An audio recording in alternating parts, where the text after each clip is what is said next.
स्वतः मायग्रेनने त्रस्त असलेल्या एका व्यापाऱ्याने आज संपूर्ण जगाचं मन शांत केलं. कल्पना करा, एक माणूस प्रचंड यशस्वी, मोठा उद्योगपती, पैशाची अर्थातच कमतरता नाही, प्रतिष्ठेची देखील कमतरता नाही, पण एक अशी समस्या जी जगातल्या नामांकित डॉक्टरांनाही बरी करता आली नाही. आणि मग एक 10 दिवसांचं मौन, ना मोबाईल, ना पुस्तक, ना संगीत, ना कुणाशी बोलणं, आणि त्या 10 दिवसांनी त्या व्यक्तीचं आयुष्यच बदलून टाकलं. इतकंच नाही तर पुढे जात याच व्यक्तीने हजारो वर्षांपूर्वी आपल्या भारतात जन्मलेली पण हरवलेली विद्या पुन्हा जगभर पोहोचवली. आज जगभरात लाखो लोक त्या साधनेसाठी 10 दिवस देतात. ती साधना नेमकी काय आहे? गौतम बुद्धांनी ती कशी शोधली आणि सत्यनारायण गोयंका यांनी ती पुन्हा भारतात कशी आणली? आज आपण हे सर्व काही जाणून घेणार आहोत. नमस्कार मित्रांनो, मी विशाल विठ्ठल आणि तुम्ही पाहत आहात सॉर्ट आउट, जिथे आपण फक्त माहिती देत नाही तर प्रत्येक विषयामागची खरी कहाणी समजून घेतो. सुरुवात करूया जवळपास 2500 वर्षांपूर्वी. कपिल वस्तूचा राजकुमार सिद्धार्थ जन्मापासूनच सुख, वैभव आणि ऐश्वर्य. राजवाड्यात प्रत्येक सुखसोयीची व्यवस्था होती. पण एक दिवस त्यांनी 4 दृश्य पाहिली. एक वृद्ध माणूस, एक आजारी माणूस, एक मृतदेह आणि एक शांत संन्यासी. त्या 4 दृश्यांनी त्यांच्या मनात एक प्रश्न निर्माण केला. जर प्रत्येकाला म्हातारपण येणारच आहे, आजार होणारच आहेत आणि शेवटी त्याचा मृत्यू अटळच आहे, तर मग या आयुष्याचा खरा अर्थ तरी काय आहे? हा प्रश्न इतका खोल होता की एका रात्री त्यांनी राजवाडा, कुटुंब आणि राजपद सोडलं. पुढची अनेक वर्ष त्यांनी गुरूंकडून शिक्षण घेतलं, कठोर तपश्चर्या केली, उपवास केले, शरीराला प्रचंड यातना दिल्या, पण तरीही ते शोधत असलेलं उत्तर त्यांना काही मिळालं नाही. शेवटी त्यांनी एक वेगळाच मार्ग निवडला. ना अतिभोग ना अतित्याग. त्यांनी एका वृक्षाखाली शांत बसून स्वतःच्या मनाचं निरीक्षण सुरू केलं.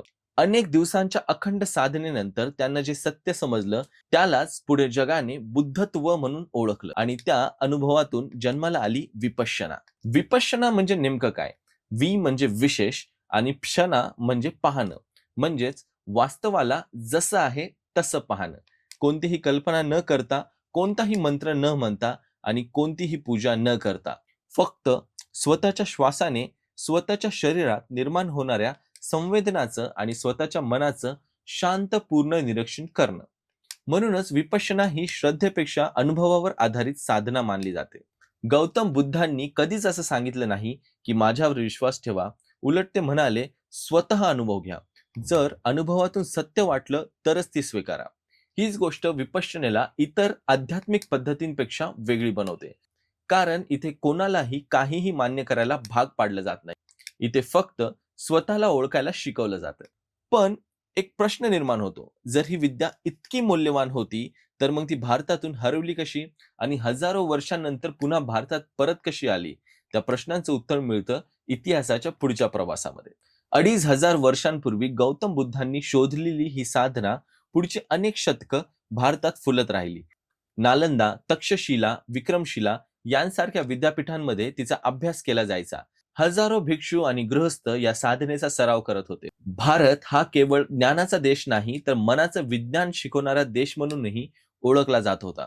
पण काळ बदलला. भारतावर अनेक आक्रमणे झाली, अनेक विद्यापीठे उद्ध्वस्त झाली, गुरु शिष्य परंपरा तुटत गेली आणि हळूहळू विपश्यनेची मूळ साधना भारतातून जवळपास पूर्णपणे हरवली. केवळ नाव शिल्लक राहिलं पण अनुभव मात्र हरवला.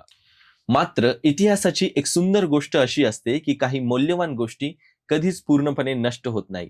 भारतातून हरवलेली ही विद्या शेजारच्या ब्रह्मदेशात म्हणजेच आजच्या म्यानमारमध्ये काही मोजक्या गुरूंनी अत्यंत जपून ठेवली होती. कोणतीही प्रसिद्धी नाही, कोणताही प्रचार नाही, फक्त गुरु शिष्य परंपरेतून एक साधना पिढीकडून दुसऱ्या पिढीकडे प्रवास करत होती आणि नियतीने ठरवलं होतं की एक दिवस हीच विद्या पुन्हा आपल्या जन्मभूमीत परत येणार. आता त्याच प्रवासात प्रवेश होतो एका भारतीय वंशाच्या व्यापाराचा. त्यांचं नाव सत्यनारायण गोयंका. 30 जानेवारी 1924 रोजी म्यानमारमधील मंडाले शहरात एका भारतीय मारवाडी व्यापारी कुटुंबात त्यांचा जन्म झाला होता. व्यवसायाची उत्तम समज, अफाट मेहनत आणि नेतृत्व गुण यांच्या जोरावर ते काही वर्षातच म्यानमारमधील आघाडीच्या उद्योगपतींपैकी एक बनले. पैसा होता, प्रतिष्ठा होती, यश होतं. पण तरीही त्यांच्या आयुष्यात एक अशी समस्या होती जी ना पैसा सोडू शकत होती ना त्यांची प्रसिद्धी. 1955च्या सुमारास त्यांना असह्य मायग्रेनचा त्रास सुरू झाला. हा त्रास डोकेदुखीचा त्रास नव्हता. वेदना इतक्या तीव्र असायच्या की कधी कधी दिवसेंदिवस काम करणं सुद्धा अशक्य व्हायचं. त्या काळात त्यांनी अनेक नामांकित डॉक्टरांकडे उपचार घेतले, विविध औषधे घेतली, वेगवेगळ्या तज्ञांचा सल्ला घेतला, पण कायमस्वरूपी आराम मिळत नव्हता. थोडे दिवस बरं वाटायचं आणि परत तोच त्रास सुरू व्हायचा. आयुष्यात पहिल्यांदाच त्यांना जाणवलं की पैसा असूनही प्रत्येक समस्या विकत घेऊन सोडवता येत नाही. याच काळात कुणीतरी त्यांना एका व्यक्तीचं नाव सुचवलं, सयागी युबा खिन. म्यानमार सरकारमधील वरिष्ठ अधिकारी आणि त्याचबरोबर विपश्यनेचे अत्यंत आदरणीय आचार्य. सुरुवातीला गोयंकाजी तयारच नव्हते. त्यांना वाटलं की हा कदाचित एखादा धार्मिक कार्यक्रम असेल, पण युबा खिन यांनी त्यांना एक गोष्ट सांगितली, हा धर्म बदलण्याचा मार्ग नाही, हा स्वतःला समजून घेण्याचा मार्ग आहे. हे वाक्य ऐकल्यानंतर गोयंकाजींनी 10 दिवसांचा विपश्यना कोर्स करण्याचा शेवटी निर्णय घेतला. गोयंकाजी तिथे मायग्रेन बरा करण्यासाठी गेले होते, पण त्यांना जे मिळालं ते त्यापेक्षा कितीतरी पटीने मोठं होतं. त्यानंतर त्यांनी अनेक वेळा सांगितलं की या साधनेने केवळ त्यांच्या शारीरिक त्रासावरच परिणाम केला नाही, तर आयुष्याकडे पाहण्याचा संपूर्ण दृष्टिकोन बदलून टाकला. राग, भीती, तणाव आणि मनाची अस्थिरता याकडे पाहण्याची त्यांची पद्धतच बदलली. त्यांना जाणवलं की खरा बदल बाहेरच्या जगात नसतो, तो आपल्या मनातच सुरू होतो. मात्र केवळ 10 दिवसांच्या कोर्स नंतर ते लगेच शिक्षक बनले नाहीत. उलट पुढची 14 वर्ष त्यांनी आपले गुरु सयागी युबा खिन यांच्या मार्गदर्शनाखाली विपश्यनेचा अत्यंत सखोल अभ्यास केला. कारण त्यांना विश्वास होता, ज्याचा स्वतःचा अनुभव नाही तो दुसऱ्याला अनुभव देऊ शकत नाही. आणि मग 1969 साली त्यांच्या गुरूंनी त्यांना एक ऐतिहासिक जबाबदारी दिली. 2500 वर्षांपूर्वी भारतातून हरवलेली ही विद्या पुन्हा भारतात घेऊन जाण्याची. त्याच क्षणापासून सुरू झाला एक असा प्रवास ज्याने पुढच्या काही दशकातच लाखो लोकांच्या आयुष्याला एक नवीन दिशा दिली. 1969 साली सयागी युबा खिन यांनी गोयंकाजींना एक ऐतिहासिक जबाबदारी दिली. ही फक्त एका गुरुची आज्ञा नव्हती, तर ही इतिहासाला पुन्हा पूर्ण करण्याची वेळ होती. गोयंकाजी भारतात आले, पण त्या काळात भारतात फार कमी लोकांनी विपश्यना हे नाव सुद्धा ऐकलं होतं. त्यामुळे सुरुवातीला अजिबात सोपं नव्हतं. लोकांच्या मनात अनेक गैरसमज होते. काहींना वाटायचं की हा एखादा नवीन धर्म आहे, काहींना वाटायचं की ही एक बौद्ध धर्माची दीक्षा आहे, तर काहींना वाटायचं की हा फक्त संन्याशींसाठीचा मार्ग आहे. पण गोयंकाजी प्रत्येक ठिकाणी शांतपणे एकच गोष्ट सांगत राहिले, विपश्यना हा कोणत्याही धर्माचा प्रचार नाही, ही मनाला समजून घेण्यासाठी एक सार्वत्रिक कला आहे. 3 जुलै 1970 रोजी मुंबईमध्ये त्यांनी भारतातील पहिला 10 दिवसांचा विपश्यना कोर्स. त्या पहिल्याच कोर्समध्ये काही फार मोठी गर्दी नव्हती. काही मोजकेच साधक आणि त्यांच्यामध्ये स्वतः गोयंकाजींचेच आई वडील होते. पण इतिहासात मोठे बदल नेहमी छोट्या पावलांनी सुरू होतात. त्या पहिल्या कोर्स नंतर दुसरा झाला, मग तिसरा झाला आणि हळूहळू भारतभर लोक या साधनेकडे आकर्षित होऊ लागले. कोणतीही जाहिरात नाही, सोशल मीडिया नव्हतं, टीव्ही मोहिमा नव्हत्या, तरीही एक व्यक्ती दुसऱ्या व्यक्तीला सांगत होती आणि अनुभवातूनच ही विद्या पसरत होती.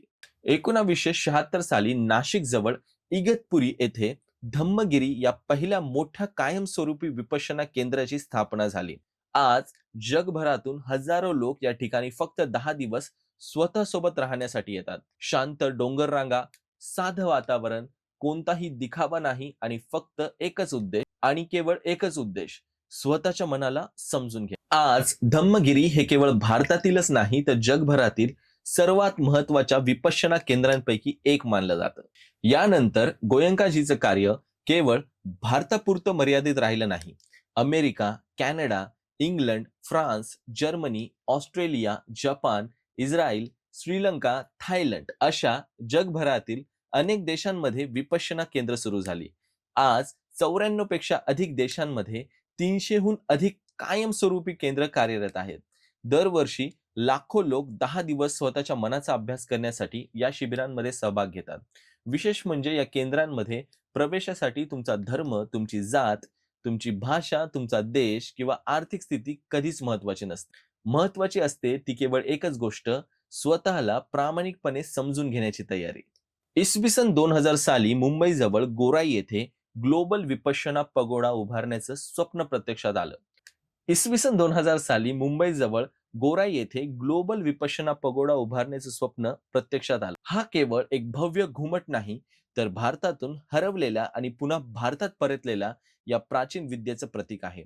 आज जगभरातून लाखो पर्यटक आणि साधक येथे भेट देतात.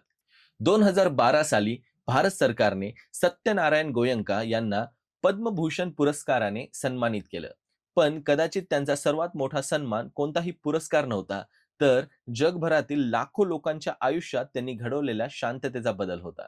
पण आता सर्वात महत्त्वाचा प्रश्न, असं नेमकं काय असतं त्या 10 दिवसांच्या कोर्समध्ये, की जगभरातील उद्योगपती, वैज्ञानिक, विद्यार्थी, डॉक्टर, कलाकार आणि सामान्य माणूस सुद्धा स्वतःहून या 10 दिवसांसाठी सर्व काही सोडून तिथे जातो.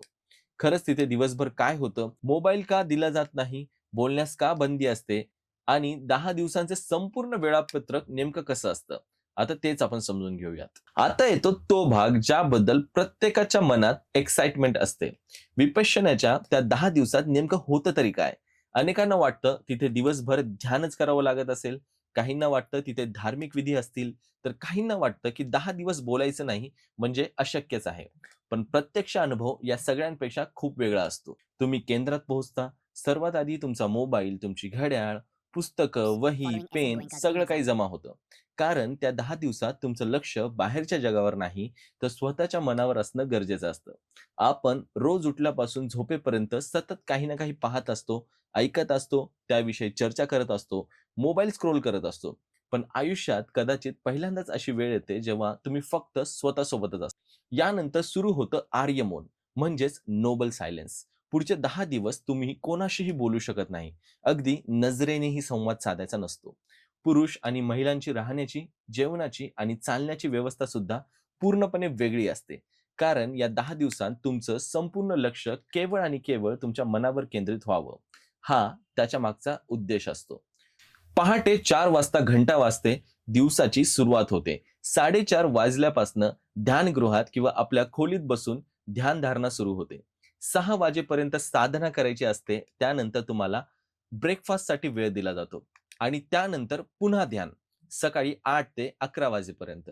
मग दुपारचं जेवण, थोडा विश्रांतीसाठी वेळ आणि पुन्हा दुपारी 1 ते 5 ध्यानधारणा करावी लागते.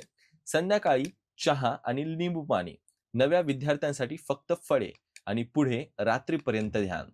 सायंकाळी गोयंकाजींचं प्रवचन दाखवलं जातं, ज्यामध्ये त्या दिवसाच्या साधनेमागचं विज्ञान आणि तत्वज्ञान अत्यंत साध्या सोप्या भाषेत समजून सांगितलं जातं. रात्री साधारणतः 9 वाजता दिवस संपतो. पहिले 3 दिवस फक्त एकच काम असतं, स्वतःच्या श्वासावर निरीक्षण करणं. श्वास बदलायचा नाही, नियंत्रित करायचा नाही, फक्त तो नैसर्गिकरित्या जसा आहे तसा तो अनुभवायचा. सुरुवातीला हे खूप सोपं वाटतं, पण काही मिनिटातच लक्षात येतं की आपलं मन एका ठिकाणी थांबतच नाही. ते सतत भूतकाळात किंवा भविष्य काळात धावत राहतं. कधी जुन्या आठवणी येतात, कधी भविष्याची चिंता सतावते आणि कधी एखादी व्यक्ती, कधी एखाद्याचा राग मनात सतत पळत राहतो. आणि तेव्हा आपल्याला पहिल्यांदाच जाणवतं की आपण आपल्या मनाचे मालक नसून त्याचे गुलाम झालेलो आहोत. 4थ्या दिवसापासून सुरू होते खरी विपश्यना. आता श्वासापासून लक्ष संपूर्ण शरीराकडे नेलं जातं. डोक्यापासून पायापर्यंत आणि पुन्हा पायापासून डोक्यापर्यंत. शरीरात ज्या ज्या संवेदना निर्माण होतात, उष्णता, थंडी, वेदना, मुंग्या, कंपन, खाज, जडपणा आणि हलकं वाटणं, फक्त त्यांचं निरीक्षण करायचं असतं. कोणतीही संवेदना आली म्हणून आनंदी व्हायचं नाही आणि वेदना आली म्हणून चिडायचं देखील नाहीये. फक्त पाहत राहायचंय, निरीक्षण करायचंय. कारण प्रत्येक संवेदना येते आणि ती निघूनही जाते. हीच विपश्यनेची सर्वात मोठी शिकवण आहे. जीवनातही प्रत्येक गोष्ट कायम राहत नाही. आनंदही कायम राहत नाही, दुःखही कायम राहत नाही. राग, भीती, तणाव, यश, अपयश सगळं बदलत राहतं. पण आपण या प्रत्येक गोष्टींना इतकं घट्ट पकडून बसतो, की त्यातून दुःख निर्माण होतं. बुद्धांनी यालाच अनियतता म्हणजेच इम्परमनन्स म्हटलंय आणि विपश्यना म्हणजे या सत्याचा प्रत्यक्ष अनुभव घेण्याची प्रक्रिया. सुरुवातीचे 2 ते 3 दिवस अनेकांना कठीण जातात. मन पळत राहतं, शरीर दुखतं, घरी जाण्याची इच्छा होते. काही जण कोर्स सोडण्याचाही विचार करतात. पण जी लोक या टप्प्यांवर टिकून राहतात त्यांना हळूहळू एक वेगळाच अनुभव यायला लागतो. बाहेरचं जग बदलत नाही, पण त्याकडे पाहण्याची आपली दृष्टी मात्र बदलायला सुरुवात होते. आणि कदाचित म्हणूनच लाखो लोक आयुष्यात एकदा तरी हा अनुभव घ्यावा असं म्हणतात. आता तुम्हाला कदाचित एक प्रश्न पडला असेल, इतका मोठा कोर्स, राहणं, जेवण, ध्यानगृह, शिक्षक, व्यवस्थापन, मग याची फीस किती असेल? अनेक जण हजारो रुपये असतील असा अंदाज लावतात. पण उत्तर ऐकल्यावर बहुतेकांना आश्चर्याचा मोठा धक्का बसेल. या कोर्सची फीस आहे केवळ आणि केवळ ₹0. हो, एकही रुपया नाही. हे ऐकल्यानंतर लगेच दुसरा प्रश्न येतो, मग एवढा मोठा खर्च चालतो कसा? इथेच गोयंकाजींच्या विचारांची खरी ताकद दिसून येते. त्यांनी एक सुंदर तत्व दिलं, ज्याने स्वतः हा कोर्स केला आहे, ज्याला याचा फायदा झाला आहे, त्याने पुढच्या साधकांसाठी स्वइच्छेने देणगी द्यावी. म्हणजे जेव्हा तुम्ही पहिल्यांदा विपश्यनाला जाता, तेव्हा तुमच्यासाठी जे अन्न बनतं, ज्या खोलीत तुम्ही राहता, ज्या ध्यानगृहात बसता, त्या प्रत्येक गोष्टीचा खर्च तुमच्या आधी आलेल्या एखाद्या अनोळखी व्यक्तीने तो तुमच्यासाठी केलेला असतो. तर तुम्हीही पुढच्या कोणासाठी हे योगदान देऊ शकता. कोणतीही सक्ती नाही, कोणतंही शुल्क नाही. फक्त कृतज्ञतेतून दिलेली देणगी. आजच्या काळात अशी व्यवस्था खरंच दुर्मिळ आहे. आणखीन एक गोष्ट अनेकांना आश्चर्यचकित करते. विपश्यना केंद्रांमध्ये शिकवणारे शिक्षक, जेवण बनवणारे स्वयंसेवक, साफसफाई करणारे लोक, व्यवस्थापन पाहणारे कार्यकर्ते यांपैकी बहुतेक जण स्वयंसेवक असतात. त्यांनी स्वतः कोर्स केलेला आहे. त्यांना त्याचा फायदा झाला आहे आणि आता ते कोणतीही अपेक्षा न ठेवता इतरांची सेवा करतात. म्हणूनच इथे सेवा ही सुद्धा साधनेचाच एक भाग मानली जाते. पण आता एक प्रश्न असा, विज्ञान याबद्दल काय सांगतं? ध्यान ही फक्त आध्यात्मिक गोष्ट आहे, की त्यामागे वैज्ञानिक आधारही आहेत? गेल्या काही दशकात जगभरातील अनेक विद्यापीठांनी ध्यानावर संशोधन केलं आहे. विविध अभ्यासक्रमामध्ये असे दिसून आलं आहे, की नियमित ध्यानाचा सराव तणाव कमी करण्यास, भावनिक संतुलन सुधारण्यास आणि एकाग्रता वाढवण्यास मदत करू शकते. काही संशोधनामध्ये मेंदूच्या कार्यपद्धतीतही सकारात्मक बदल दिसून आले आहेत. अर्थात प्रत्येक व्यक्तीचा अनुभव वेगळा असतो आणि ध्यान हे कोणत्याही आजारावरील वैद्यकीय उपचारांना पर्याय नाही. पण मानसिक प्रशिक्षण म्हणून त्याचं महत्त्व आज जगभरात स्वीकारलं जातं. आता मी तुम्हाला एक वैयक्तिक गोष्ट सांगतो. मी स्वतः 10 दिवसांचा विपश्यना कोर्स केला आहे आणि खरं सांगायचं तर सुरुवातीचे काही दिवस माझ्यासाठी सोपे नव्हते. मन सतत पळत होतं. कधी जुन्या आठवणी यायच्या, कधी भविष्यातले विचार सतवायचे आणि कधी घरी जाण्याची देखील इच्छा व्हायची. कधी स्वतःशी संघर्ष. पण जसे-जसे दिवस पुढे गेले, तसं-तसं काहीतरी बदलत गेलं. बाहेर काहीच बदललेलं नव्हतं, पण माझ्या आत शांतता निर्माण व्हायला लागली होती. आणि अजून जेव्हा आयुष्यात एखादी वाईट सवय पुन्हा सुरुवात करण्याचा विचार मनात येतो ना, किंवा राग, तणाव, अस्वस्थता वाढते, तेव्हा सर्वात आधी माझ्या डोळ्यांसमोर एक चेहरा येतो, गोयंकाजींचा. विशेष म्हणजे मी त्यांना कधीच प्रत्यक्ष भेटलो नाही. कारण ते त्याआधीच या जगाचा निरोप घेऊन गेले होते. पण त्या 10 दिवसांमध्ये त्यांच्या रेकॉर्ड केलेल्या प्रवचनांमधून, त्यांच्या आवाजातून, त्यांच्या साध्या उदाहरणातून असं वाटत राहिलं, जणू ते समोर बसून शिकवत आहेत. शिक्षक म्हणजे फक्त समोर उभा असलेला माणूस नसतो, तर तो तुमच्या विचारांमध्ये कायमचा बदल घडवतो. तोच खरा शिक्षक असतो. आणि माझ्यासाठी गोयंकाजी असेच शिक्षक आहेत. कदाचित म्हणूनच आजही जगभरातून लाखो लोक दरवर्षी विपश्यना केंद्रांमध्ये जातात. कुणी व्यवसायात यश मिळवण्यासाठी नाही, कुणी प्रसिद्ध होण्यासाठी नाही, तर स्वतःला अधिक चांगल्या प्रकारे समजून घेण्यासाठी. कारण शेवटी आपण आयुष्यभर जग जिंकण्याचा प्रयत्न करतो, पण स्वतःचं मन जिंकण्यासाठी किती वेळ देतो? हा प्रश्न मात्र फार कमी लोक स्वतःला विचारतात.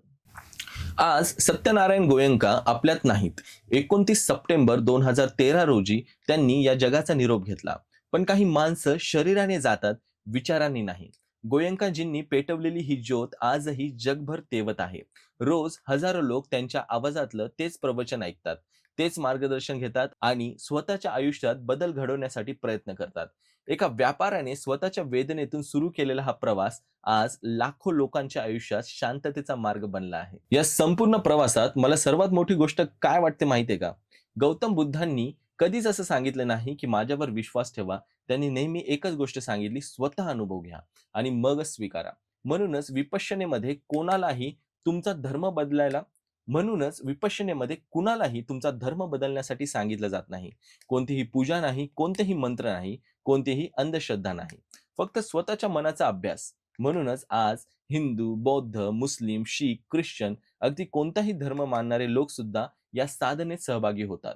आपण आयुष्यभर बाहेरच्या जगाला बदलण्याचा प्रयत्न करत असतो. नोकरी बदलतो, शहर बदलतो, मित्र बदलतो, मोबाईल बदलतो, गाडी बदलतो. पण मन मात्र तसंच राहिलं. तर खरंच काही बदलेल का? कदाचित म्हणूनच बुद्धांनी बाहेरचं जग बदलण्याआधी स्वतःच्या मनाकडे पाहायला शिकवले आणि गोयंकाजींनी त्या शिकवणीला पुन्हा संपूर्ण जगापर्यंत पोहोचवले. जर तुम्ही तणावात असाल, सतत चिंता करत असाल, राग पटकन येत असेल, मन शांत राहत नसेल किंवा फक्त स्वतःला अधिक चांगल्या प्रकारे समजून घ्यायचं असेल, तर आयुष्यात एकदा तरी हा 10 दिवसांचा अनुभव नक्कीच घ्या. कोणाच्या सांगण्यावरून नाही, माझ्यावर विश्वास ठेवून नाही, तर फक्त स्वतः अनुभव घेण्यासाठी. कारण विपश्यना ही मानण्याची गोष्ट नाही, ती अनुभवण्याची गोष्ट आहे. माझ्यासाठी हा व्हिडिओ फक्त एका व्यक्तीची किंवा एका ध्यान पद्धतीची गोष्ट नाही. हा त्या भारताची गोष्ट आहे, ज्याने 2500 वर्षांपूर्वी जगाला मनाचं विज्ञान दिलं होतं. स्वतः मायग्रेनच्या त्रासाने त्रस्त असणाऱ्या या व्यापाऱ्याने आज संपूर्ण जगाचं मन शांत करण्याचा मार्ग लाखो लोकांपर्यंत पोहोचवला. यापेक्षा मोठा वारसा कोणता असू शकतो? जर हा व्हिडिओ तुम्हाला आवडला असेल, तर तो फक्त लाईक करून थांबू नका. कदाचित तुमच्या एखाद्या शेअरमुळे एखाद्या तणावात असलेल्या व्यक्तीला आयुष्यात पहिल्यांदा शांततेचा मार्ग सापडेल. मी विशाल विठ्ठल आणि तुम्ही पाहत होता सॉर्ट आउट. आपण पुन्हा भेटू अशाच एका विषयासोबत. तोपर्यंत स्वतःची काळजी घ्या आणि स्वतःसाठी थोडा वेळ नक्कीच काढा. नमो बुद्धाय, सबका मंगल.